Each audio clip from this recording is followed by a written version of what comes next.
suis particulièrement content d'être là ce matin. Ah oui. En vérité, je suis content d'être là tous les jours dans la maison du Seigneur. Est-ce que quelqu'un est au courant des 21 jours de jeûne et prière? Aïe, aïe, aïe. Est-ce que quelqu'un a entendu parler de ce que Dieu est en train de faire dans la Bourgogne? Ah oui, bien-aimé, acclamons ce que Dieu est en train de faire. On peut acclamer ce Dieu pour ce qu'il est en train de faire, pour ce qu'il est en train de réaliser. Ah, je ne sais pas toi qui ne sais pas, est-ce que je peux te dire ce qui se passe? Depuis plus d'une semaine, non, depuis mardi, il y a une armée d'assoiffés qui se retrouve ici au campus chaque matin à 5 heures du matin. Ils bravent le sommeil, ils bravent le froid, ils bravent la fatigue, ils bravent le manque de transport. J'ai même vu un tout jeune, un petit jeune prendre son sac, courir de la maison jusqu'à l'église. Dieu est en train de lever des assoiffés dans la Bourgogne. Ah. Bien-aimé, je t'en supplie, ne méprise pas les petits commencements. Mais je prie que Dieu t'associe au train du réveil qui est en train de se produire en Bourgogne. Je n'ai pas entendu toi, amen. Et il n'y a pas que le matin que nous sommes là. Nous sommes aussi là le soir, de 19h à 20h. Et ouais, pour cette première semaine, moi je vis en région parisienne, mais Dieu m'a dit, va t'installer à Dijon pour une semaine. Et je suis venu, j'ai obéi. Pour pouvoir propulser la dynamique, pour pouvoir enclencher la dynamique. Et tu n'as pas idée de comment moi-même j'ai pris plaisir. Aïe, aïe, aïe, aïe. Ah, cette semaine, quand je me levais, 4h30, je dis, Narcisse, c'est l'heure, lève-toi. Il faut aller chauffer l'autel du salut. Frère, ne ris pas. Ici, c'est hôtel contre hôtel. Power against power. Mais je sais, celui en qui j'ai cru. Il n'y a personne. Ce que nous, on est en train de faire là, je t'en supplie. On est en train de construire les descendants de nos descendants, de nos descendants, de nos descendants, de nos descendants. Ton acclamation me gêne un tout petit peu. Je veux encourager quelqu'un ce matin à rejoindre cette dynamique de 21 jours de jeûne et prière. Alléluia. Eh bien, mais c'est un sacrifice. Non. Si quelqu'un se posait la question, mais on parle de sacrifice, à quoi ressemble le sacrifice? Voilà un exemple de sacrifice que tu offres à Dieu. Tous les matins, 5 heures, tu quittes le lit douillet, de king size. Il y a les gens qui ont le lit king size. Matéla king size. C'est tellement agréable que, tu vois, quand tu veux te lever, le lit te dit reste. Hein? Il te masse là. Mais tu vois, quand tu regardes le lit, tu dis, monsieur le lit, je t'aime bien, mais je m'en vais chercher Dieu. Ça, c'est un sacrifice. Ça, c'est le sacrifice. Je vois une armée rejoindre l'armée de ceux qui se sont déjà levés. Je vois quelqu'un qui n'était pas là cette semaine rejoindre l'armée de ceux qui manquaient. Oh non, je n'ai pas entendu toi, amen. Est-ce que tu peux acclamer le Seigneur mieux que ça? Mon frère, ne sois pas surpris. Hein? Quand tu vas voir des gens dans cette église, leur vie va prendre des trajectoires bizarres. Tu vas dire, mais on était pourtant assis ensemble. Il va te dire, ne me cherchez plus là-bas. Oh. Dieu a changé mon histoire.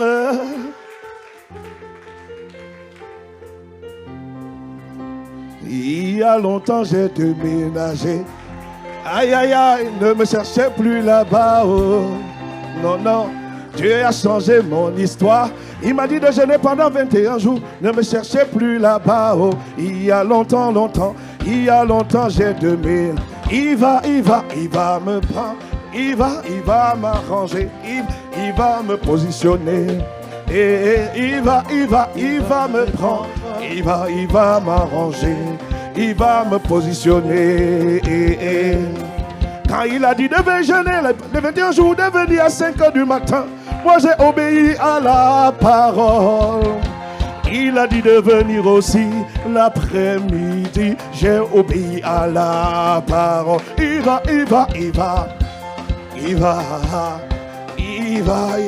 positionner. Il va positionner. C'est ce qui va t'arriver alors que tu obéis au nom de Jésus. Puis je te dis, c'est ce qui va t'arriver. Tu sais, à l'Assemblée nationale, quand on vote des textes de loi, on se réunit. Les parlementaires se réunissent. Ils étudient. Ils travaillent. On dit la loi sur la retraite, la loi sur l'immigration. Mais c'est le fruit des colloques de rassemblement de parlementaires qui ont étudié, qui ont réfléchi et qui sont venus proposer des lois. Et ces lois vont affecter le pays et la nation. Si tu avais moi dit, je suis avec toi. C'est la même chose. Quand Dieu dit, je veux visiter un pays, Dieu va convoquer une nation. Il va inviter un peuple à venir dans sa présence, à venir discuter, à venir parler avec lui, à venir décréter, à venir proclamer. C'est ce qui se passe pendant ces 21 jours. Je n'ai pas entendu toi, amen. On va parler là-bas. Bon, parce que ton amen là est bizarre. Voilà. Je viens ici, la personne là était ici. Un amen comme le tonnerre. C'est ça. Frère, ne ris pas avec Dieu. Tu sais, à l'époque des apôtres, un gars comme Pierre n'était pas considéré par la société. Non. Il y avait l'Empire romain qui régnait, qui dictait sa loi. Il y avait les pharisiens qui dictaient leur loi. Mais dans la chambre haute, 120 personnes réunies, le Saint-Esprit est venu sur eux. Pouf. Ce sont eux qui ont transformé la terre entière. Je n'ai pas entendu ton amen. Dieu a son agenda. Et son agenda, il travaille avec des personnes qui ont juste soif de lui offrir un sacrifice. Et l'impact de la vie de ces personnes, frère, je suis désolé de te dire, il y a eu des grands de ce monde, il y a eu des puissants, des géants de ce monde qui ont impacté la terre. Hein? Mais on parle de Pierre jusqu'à aujourd'hui. Ah, je n'ai pas entendu toi, amen. On parle de Jésus, le Christ. Tout le monde dit avant Jésus et après Jésus. Si tu veux impacter le couloir de ta destinée, l'économie, les médias, la télévision, la politique, tout ce que tu veux, tu as besoin de Jésus. Je dis, tu as besoin de Jésus. Je n'ai pas entendu toi, amen. Donc, on ne peut pas faire sans lui. Je ne sais pas pour toi, mais nous, on a compris qu'on ne peut pas faire sans lui. Amen. C'était une parenthèse. Alléluia. Je voudrais prendre le temps aussi ce matin pour rendre grâce à Dieu pour les pères de la famille Impact Centre Chrétien, les apôtres Yves, les apôtres Ivan, pour leur obéissance, pour le prix qu'ils payent. Nous sommes reconnaissants au nom de Jésus. Seigneur, nous te remettons ce moment de la parole. Viens nous parler, viens nous instruire, viens nous guider au nom de Jésus. Amen. Alors le titre de mon message ce matin s'intitule « Déclenche la force de la méditation de la parole de Dieu ». Il faut que tu la déclenches. Il y a quelqu'un, il faut que tu la déclenches. Il faut que tu la déclenches. Pour ceux qui n'étaient pas là, l'apôtre Ivan, dimanche dernier, a commencé à introduire un message intitulé « Tes 8 décisions que tu dois prendre en 2023 ». Il n'a pas vu la totalité des 8 décisions. Il nous a parlé de 2 décisions. Qui s'en rappelle? Quelqu'un se rappelle? Miséricorde. On acclame le Seigneur pour ceux qui se rappellent. Il nous a parlé de la séparation. Et il nous a parlé de la méditation. Amen.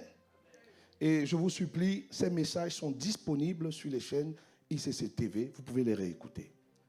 Et aujourd'hui, dans le laps de temps qui m'est imparti, je voudrais m'appesantir sur la méditation de la parole de Dieu. J'ai une question. Combien d'entre nous méditent la parole de Dieu? Donc, sincèrement, levons la main. Waouh, acclamons le Seigneur. Amen. Maintenant, j'ai une deuxième question. La fréquence de la méditation. Combien d'entre nous la méditons quotidiennement? Là, Le quotient a baissé. Amen. On peut acclamer le Seigneur. Combien d'entre nous méditons la parole une fois par mois? Il y a des mains qui se sont levées. Moi, j'ai dit une fois par mois. Ne m'embrouille pas. Toi, tu dis une fois par semaine.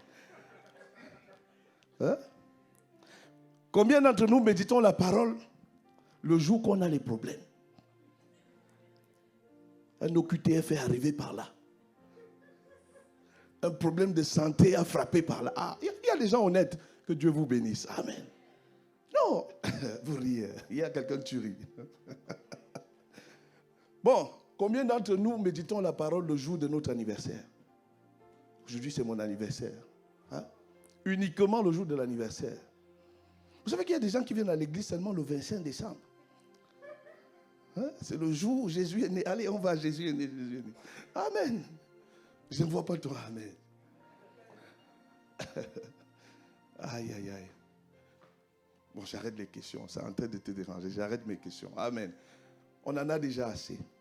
Maintenant, combien d'entre nous sont capables de faire un jour sans manger, sans boire?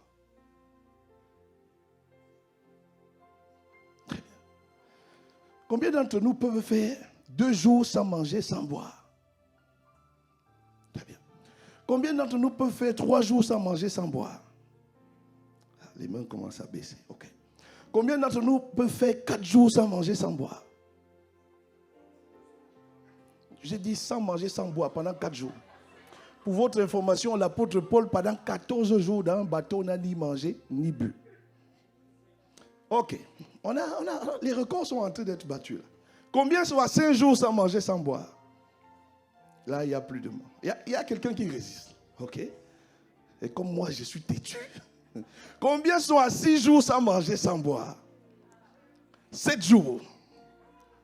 Bon, ok.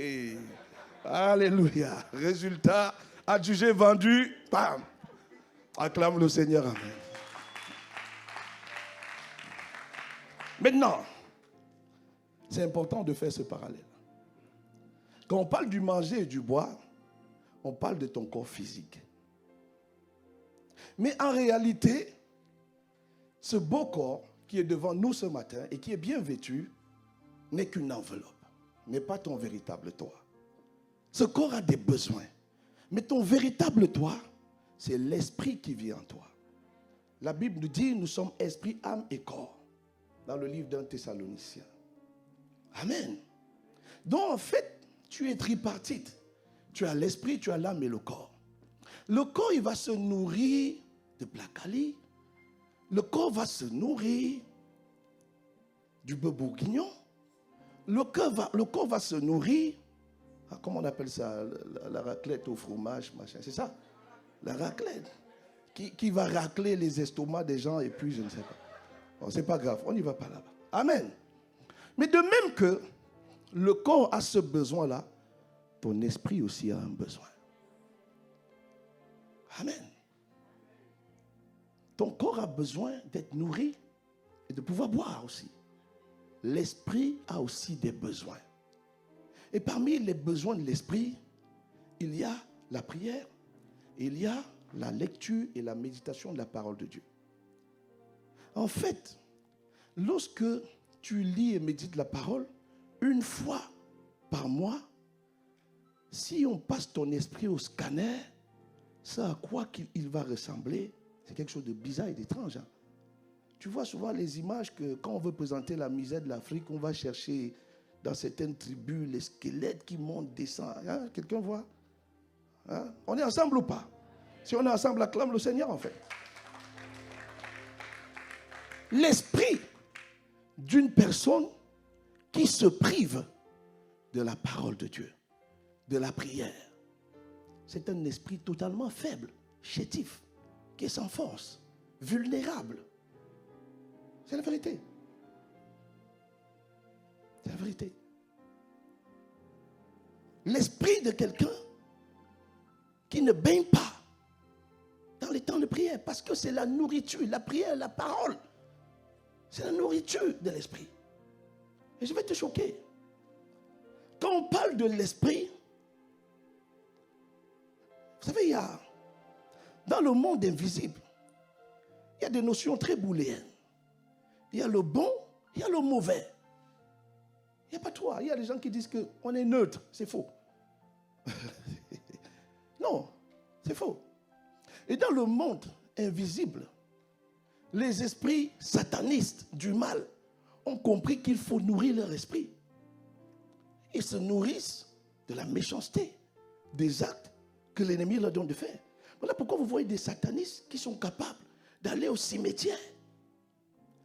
Les satanistes sont capables de faire des pratiques pour renforcer la puissance de leur esprit. Les satanistes sont capables de boire du sang humain, du sang des animaux, et nourrissent leur esprit. Voilà pourquoi quand on dit aux enfants de Dieu, tu ne peux pas jouer dans Jean 6, 53. Jésus dit, prenez mon corps. Il dit, prenez mon sang, buvez-le. Qu'est-ce qu'il fait? Il est en train de communiquer une puissance, une vie à ton esprit. Quelqu'un me suit ou pas? Si on est ensemble, dis-moi, on est ensemble. Donc, bien aimé, la gestion de l'esprit, la gestion de ton esprit est quelque chose de fondamental. La manière dont tu gères ton esprit est fondamentale, mais peu de chrétiens ignorent cela. Beaucoup de chrétiens prennent plus soin de leur corps que de leur esprit. Il faut aussi prendre soin du corps. Je ne dis pas le contraire, parce que la Bible nous dit notre corps est le temple du Saint-Esprit. C'est pour ça qu'il faut manger sain. C'est pour ça qu'il faut faire du sport. Moi, ce matin, je suis allé faire mon sport. Plus de 6 km de course. Je ne ris pas avec ça. Il y a quelqu'un qui croit que tu peux m'attaquer. Je suis un ancien fou. Attention. Acclame le Seigneur, on continue.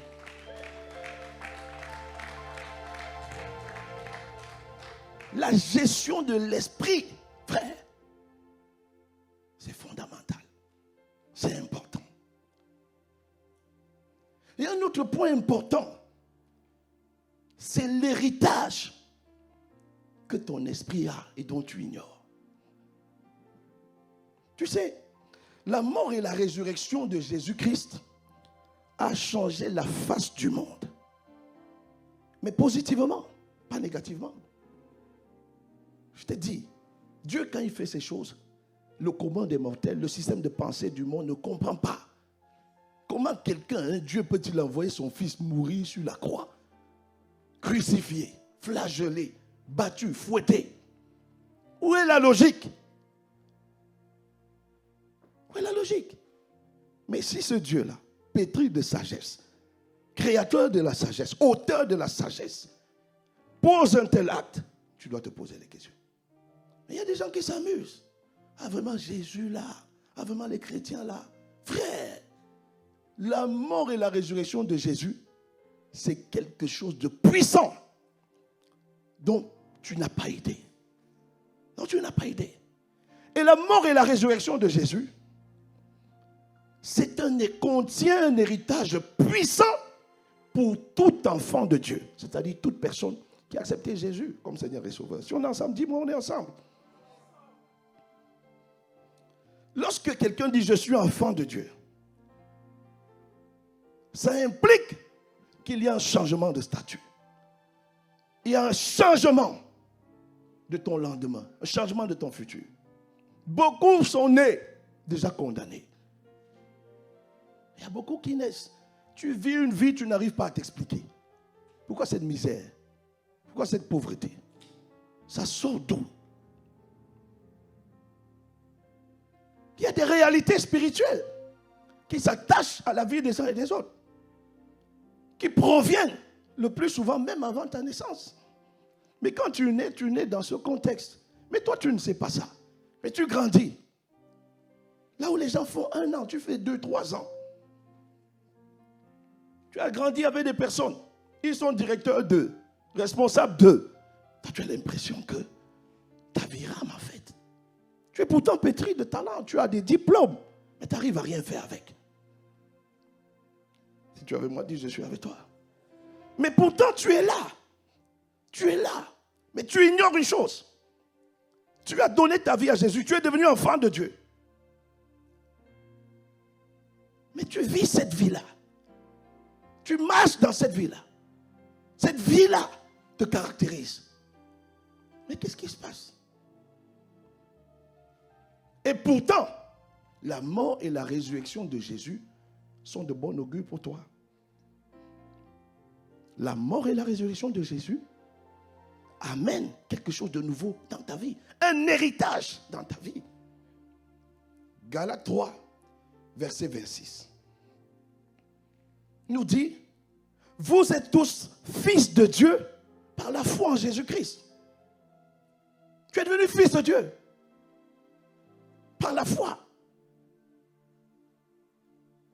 S'il y a quelqu'un qui est fils du prince de Monaco, son héritage sera ton héritage, oui ou non? Oui ou non? Il y a un parent dans la salle? Bon. Ce que tu bâtis aujourd'hui, ce que tu amasses aujourd'hui, les maisons, les voitures que tu amasses aujourd'hui, si un jour tu quittes la terre, ça va revenir à qui? À qui? Maintenant on dit que par la foi à Jésus-Christ, c'est-à-dire que tu as accepté Jésus. On dit que tu es devenu fils de Dieu. Tu es d'accord avec moi que ce que Dieu a comme héritage, c'est ton héritage aussi. Si tu es d'accord, acclame le Seigneur. Mais le problème, c'est donc quoi? Le problème, c'est que le statut de plusieurs d'entre nous a changé, mais la vie que nous vivons n'a pas changé. Nous sommes devenus fils de Dieu par la foi. Et la mort et la résurrection de Jésus nous donnent un héritage. Mais nous ne vivons pas cet héritage. Pourtant, on a un statut qui a changé. Quand on regarde ma carte d'identité spirituelle, on dit, ah, Narcisse, fils de Dieu. Mais on regarde maintenant la vie.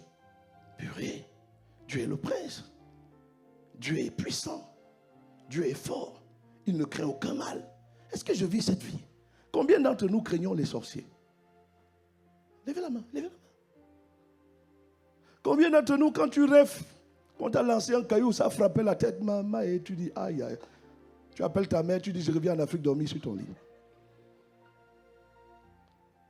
Combien d'entre nous, dans nos lieux de service, il y a des personnes qui nous intimident, au point d'aller au travail, les genoux tremblent.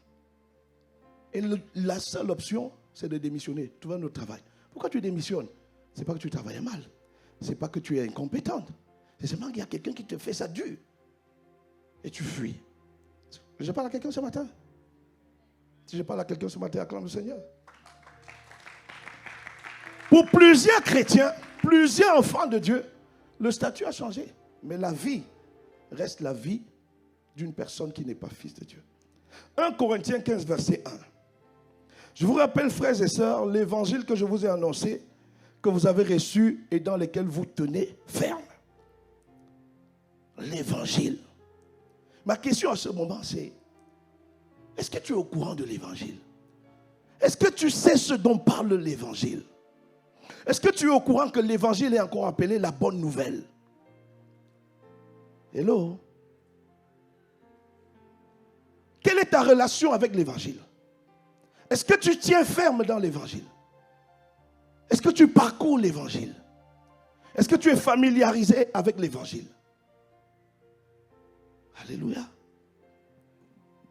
Dans Jean 1, verset 12. Mais à tous ceux qui l'ont accepté, à ceux qui croient en son nom, elle a donné le droit de devenir enfant de Dieu. Est-ce que tu sais quand tu deviens enfant de Dieu, il y a des droits qui t'appartiennent. Il y a des privilèges qui t'appartiennent. Il y a des grâces qui t'appartiennent. Il y a des faveurs qui t'appartiennent. Il y a des positions qui t'appartiennent. Est-ce que tu le sais? Amen. Romains 8, verset 17. Et puisque nous sommes enfants, nous sommes aussi héritiers. Héritiers de Dieu et donc co-héritiers du Christ. Puisque nous souffrons avec lui pour avoir part à sa gloire. Si nous sommes enfants de Dieu, nous sommes aussi co-héritiers de Christ. Ce qui implique que nous avons un héritage. Dieu veut que nous sachions que nous avons un héritage. Amen.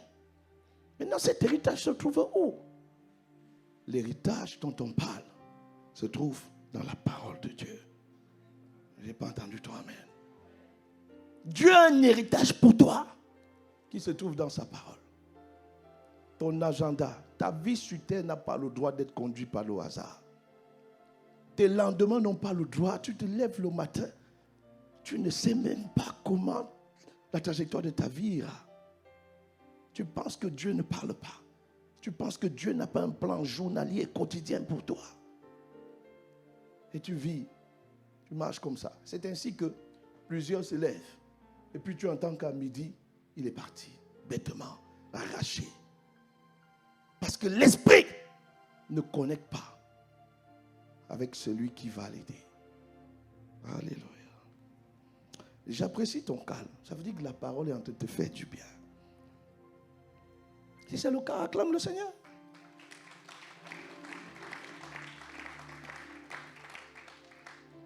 Bien-aimé, dis à quelqu'un, il y a un héritage pour toi. Et pas n'importe quel héritage. Regarde ce que Éphésiens 1, verset 18 nous dit.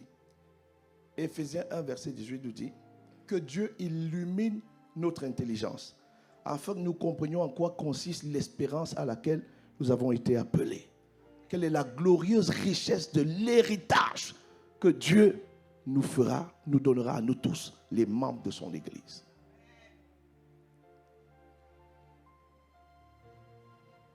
L'héritage, je te l'ai dit, c'est des biens, c'est des possessions, c'est des droits, c'est des positionnements, c'est des avantages, c'est des privilèges. Et c'est quoi un privilège? Un privilège, c'est ce qu'on te donne à toi, on ne donne pas nécessairement aux autres. Tu es étonné quand on t'avait dit au QTF. Plusieurs avaient au QTF. Mais à toi, on dit non, on s'excuse. Monsieur, prenez la nationalité. C'est ça le privilège. Ça arrivera à quelqu'un connecté au son de ma voix au nom de Jésus. Amen. On va augmenter. On augmente les salaires des uns et des autres. Mais pour toi, les augmentations des uns, c'était 1 000 euros, 2 000 euros. Pour toi, c'est 6 000, 7 000 euros. Que cette grâce vienne sur quelqu'un au nom de Jésus. C'est ça le privilège. Je n'ai pas entendu ton amen. Bien-aimé, j'aimerais te dire ce matin que tu n'es pas pauvre, mais tu es riche. La Bible dit Jésus s'est fait malédiction pour que tu sois enrichi. Église, est-ce que tu m'entends? Maintenant, moi, j'ai une question. Comment faire pour posséder cet héritage-là? Comment faire pour entrer en possession de mon héritage? Dieu a donné une seule personne qui est capable de pouvoir te conduire à posséder ton héritage. Cette personne, c'est le Saint-Esprit. Y a-t-il quelqu'un qui peut m'aider à acclamer le Seigneur pour le glorieux et le merveilleux Saint-Esprit?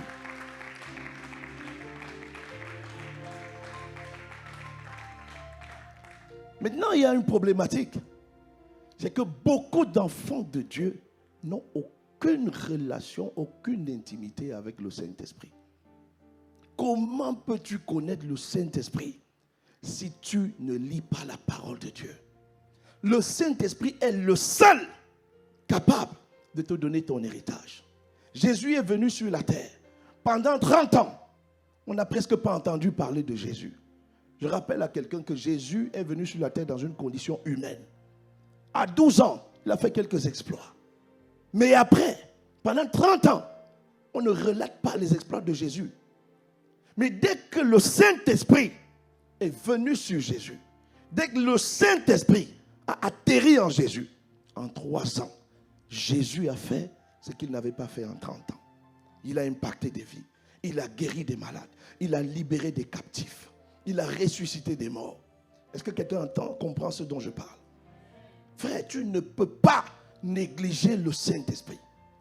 Oh, ce Saint-Esprit, il vient quand tu le désires. Ça veut dire quand tu désires sa parole. Tu désires l'intimité avec la parole. Parce que le Saint-Esprit te parlera au travers de la parole. Quelqu'un me suit ou pas? Le fait de ne pas lire la parole,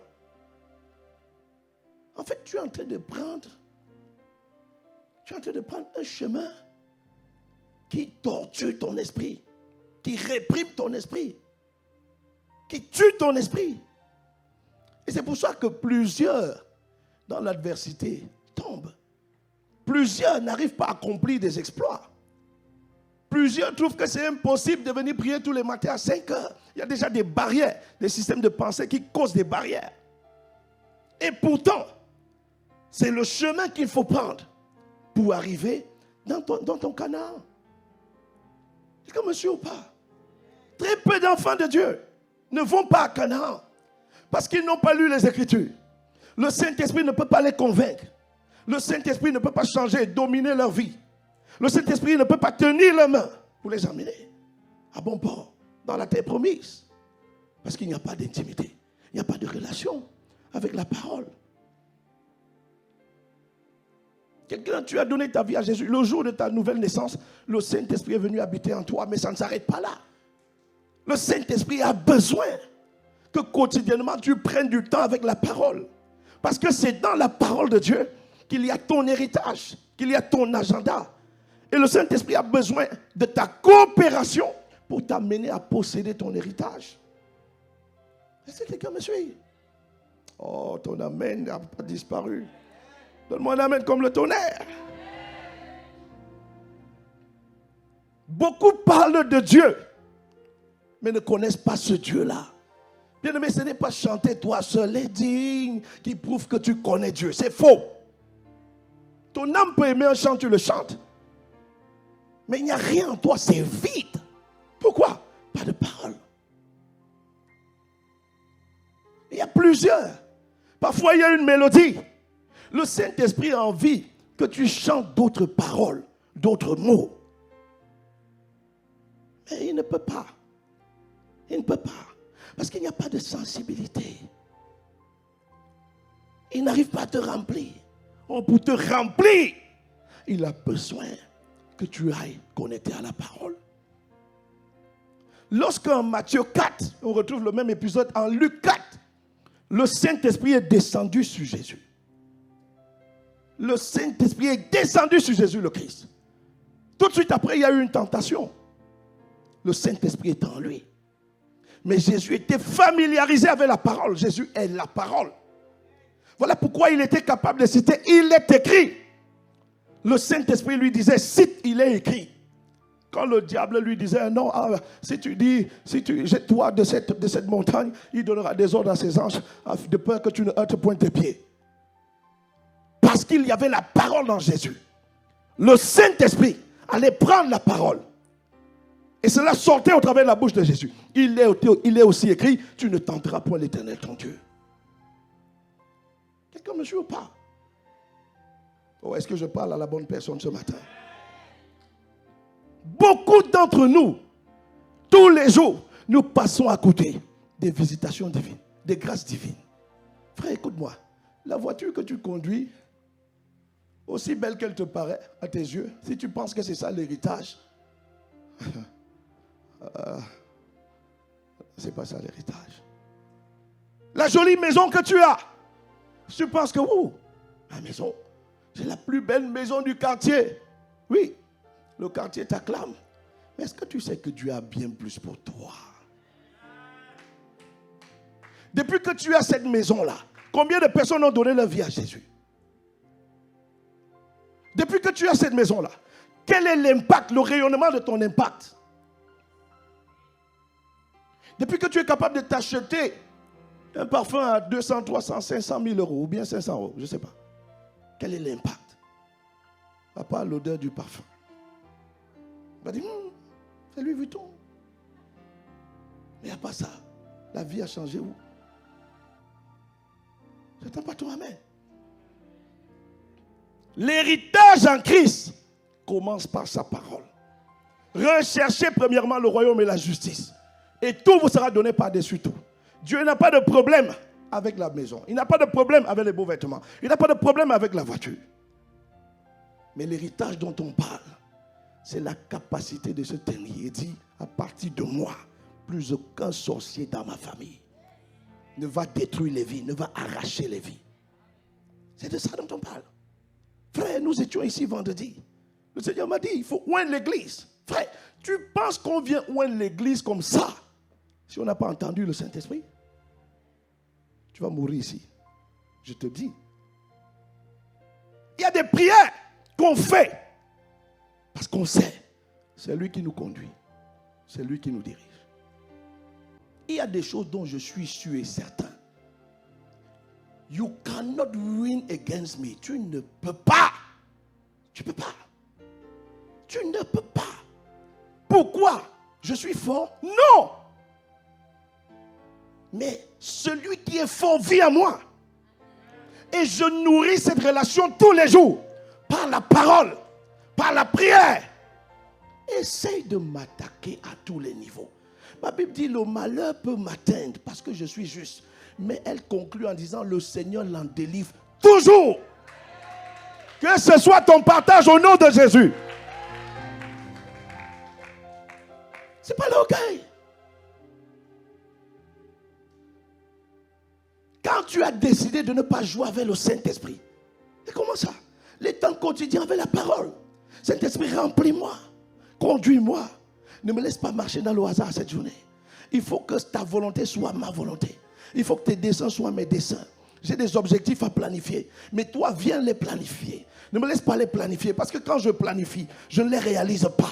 Toi, viens me diriger, viens me conduire. Tu as dit, je t'instruirai, je te montrerai la voie, je te conduirai. Mais comment tu peux lui dire ça si tu n'as pas lu le Psaume 32, verset 8? Comment? Comment? Comment tu peux entretenir cette relation fusionnelle, passionnelle, avec le seul, il n'y a pas deux, qui peut t'introduire dans ton héritage, le Saint-Esprit. Mais il y a une condition, il veut trouver la parole en toi. La parole en toi. Parce que le Saint-Esprit travaille avec la parole. Il travaille avec la parole. Quiconque a le Saint-Esprit et qui vit et baigne, qui lit la parole et médite tous les jours, frère, tu ne peux pas échouer. Si tu doutes, va demander à Josué. Va demander à Josué. Dieu dit à Josué, Josué, Moïse est parti. Donc on ne compte même pas sur Moïse. Mais il y a un livre qui s'appelle le livre de la loi. Médite-le jour et nuit. C'est alors que tu réussiras dans toutes tes entreprises. Parce que dans la Bible, tu veux investir, tu veux savoir comment il faut investir, tu as la réponse. La loi de l'investissement, la loi de la sémence. Tu veux choisir tes relations, tu as la réponse. Saint-Esprit, ne me laisse pas choisir mes amis. Viens choisir mes amis. Viens choisir mes connexions. Je ne veux pas marcher avec les bandits. Je ne veux pas marcher avec les faussaires. Éloigne de ma vie tous ceux qui ne viennent pas de toi. Selon ce qu'il est écrit, les mauvaises compagnies corrompent les bonnes mœurs. Éloigne-les de moi, je t'en supplie. Comment tu peux faire ça si tu ne lis pas la parole? Comment?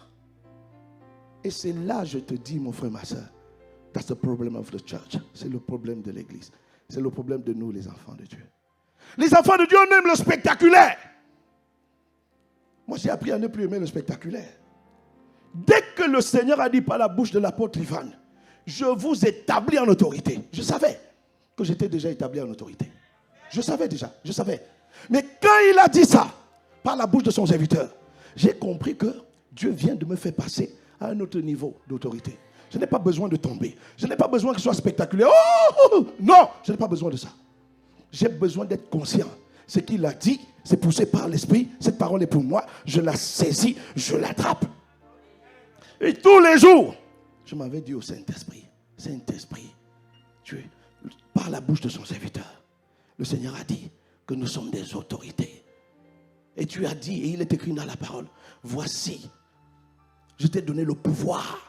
Ça veut dire l'autorité de marcher sur les serpents, les scorpions, sans que rien ne te nuira. Je dis, Saint-Esprit, conduis-moi, établis-moi, amène-moi dans cette dimension d'autorité. S'il te plaît, j'en ai besoin. Ma vie en a besoin. Confirme la parole. Agis dans ma vie. Agis dans mon être. Agis dans ma famille. Frère. Et ça, ce n'est pas parce que je suis pasteur, c'est faux. Tu as idée du nombre de pasteurs qui se font tabasser par les démons? Ils ne veulent même plus. Pasteur, telle sœur a rêvé que le serpent l'a mordu. Et quel geste son serpent? Le pasteur dit à chacun son serpent. Moi-même, mon serpent ne me laisse pas ici. Tu veux ou quoi? Ce n'est pas une question de titre.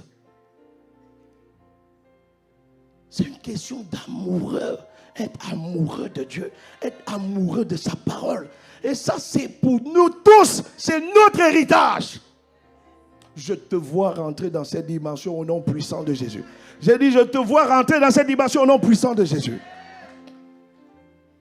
Est-ce que tu sais qu'ici à ICC Dijon, de 12h30 à 13h, il y a des temps de partage de la parole, de méditation de la parole. Combien de fois tu t'es connecté?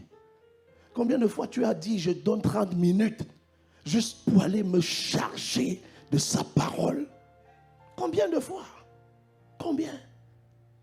Mais comment veux-tu être fort? Mais comment veux-tu être puissant? Frère, avant que je ne sois pasteur, je prenais plaisir à tabasser les démons. Je te dis la vérité. Les démons me connaissaient. Une fois, il y a une délivrance qui se produisait. Je n'étais pas pasteur, un simple frère. Et je suis arrivé dans la pièce. Les gens étaient en train de prier. Le possédé les regardait. Après, il dit, tu as fini? Vous pouvez me laisser tranquille? Dès qu'il me voit, il dit, non, pas lui. J'étais frère. Je n'étais pas pasteur. Mais j'avais une passion qui est là jusqu'à aujourd'hui. Et j'aspire à ce que cela grandisse, que cela augmente, que cela se déploie. Quand je dors, je prends la Bible audio. Cette nuit encore, c'était le cas. Play, je m'endors avec sa parole. Ça parle, ça me remplit, ça me fait du bien. Parfois, je vais sur les réseaux sociaux. Mais à un moment, j'entends une voix qui me dit, j'ai besoin de te parler. Je ferme les bêtises. Et je m'en vais mettre la parole. Parce que je sais qu'il parle par la parole. Je mets l'audio, je mets play. Je dis parle. Il parle là, Shakata. On fera. J'étais assis ici un dimanche. Le pasteur Ivan a prêché. J'ai témoigné ça à un de mes fils ici. Il est là. Il prêchait sur Acte 12. Comment Pierre a été libéré de prison. Et j'étais assis là. Mon père spirituel prêchait. Et l'esprit a commencé à me parler. Il dit, tu vois ce que mon serviteur dit? Regarde, j'ajoute ceci en toi. Il a commencé à me donner le thème du premier séminaire qu'on fera ici en local. Je l'ai reçu l'année passée. Pendant qu'il parlait, pendant qu'on prêchait. Il m'a dit, ouvre, lis ce verset. Je ne te dévoile pas. Mais le premier séminaire sera tiré de Acte 12.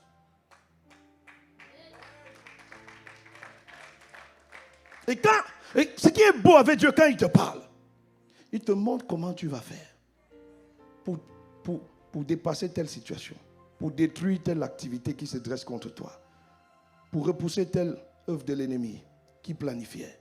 Le Saint-Esprit, frère, tu ne peux pas jouer avec lui. Tu ne peux pas. Parfois, je suis à la maison, je prie et je lis. Il commence à me donner les noms des gens. Il me dit, prie pour tel. Parce qu'il y a un accident qui est planifié. Prie pour tel. On a amené ces photos chez les sorciers. Prie pour tel. Et quand il dit prie, il dit utilise ce verset biblique. Mais comment tu vas prier si la référence biblique qu'il te donne, tu ne connais pas? Tu seras comme les fils de Sheva. On dira de toi, Narcisse on connaît. Jésus on connaît. Mais toi tu es qui? Ils vont te faire des hippons. Mais ça ne t'arrivera pas au nom de Jésus. J'ai dit ça ne t'arrivera pas au nom de Jésus. Alors je termine en te disant, le battement de mon cœur, c'est que cette église soit familiarisée avec la parole de Dieu. Et l'expérience m'a appris que beaucoup de chrétiennes et de chrétiens prennent des résolutions en début d'année. Ça, j'appelle ça les résolutions des poulets et des poissons de décembre. Il a bien mangé le poulet, il a bien mangé le poisson. Maintenant, il dit, non, cette année, je vais lire la Bible de janvier à Apocalypse. Le poulet encore là, tu ne l'as pas digéré. Et c'est lui qui te fait parler. Dès que février arrive, ta Bible est où? Ah, je ne sais pas. Tu es venu à l'église avec la Bible? Ah, c'est dans mon téléphone. Mais les pages les plus visitées de ton téléphone, TikTok, Facebook, il y a quoi d'autre? Instagram. Il y a quoi d'autre? Ah, les amoureux connaissent en fait. Dans la Bible dont tu nous dis que c'est dans ton téléphone, là, c'est un autre piège. Mes frères, je t'en supplie. Le groupe de louanges va monter. Je t'en supplie. Par les compassions du Christ. Il faut que tu apprennes à aimer la parole de Dieu. Et c'est possible. Nous avons mis en stand-by la dynamique des temps de prière, des temps de méditation de la parole en raison des 21 jours de jeûne. Et pendant que je préparais ce message cette nuit, le Seigneur me rappelait cela. Très souvent, il est difficile, il est compliqué de se tenir de tels objectifs. Parce que c'est des objectifs que le diable attaque. Voilà pourquoi une dynamique à plusieurs peut t'aider à atteindre l'objectif. Et il m'a dit de faire cet appel, je l'ai entendu. Ceux qui veulent être fidèles dans méditer la parole en cette année, afin de posséder leur héritage par le Saint-Esprit. Frère, lève-toi et viens ici devant. Je vais prier pour toi. Mais ça ne va pas s'arrêter là. On va te rajouter dans les groupes de méditation de la parole. La seule chose que tu dois faire, c'est d'être fidèle de 12h30 à 13h. Et on partagera dans ces groupes d'autres astuces. Comment lire la parole de Dieu sans être complexé. Sans être complexé. Parce que ce n'est pas une question de défiance ou de défi ou de concurrence. Non. Il y a quelqu'un, 10 minutes vont te suffire à commencer à te familiariser avec la parole de Dieu.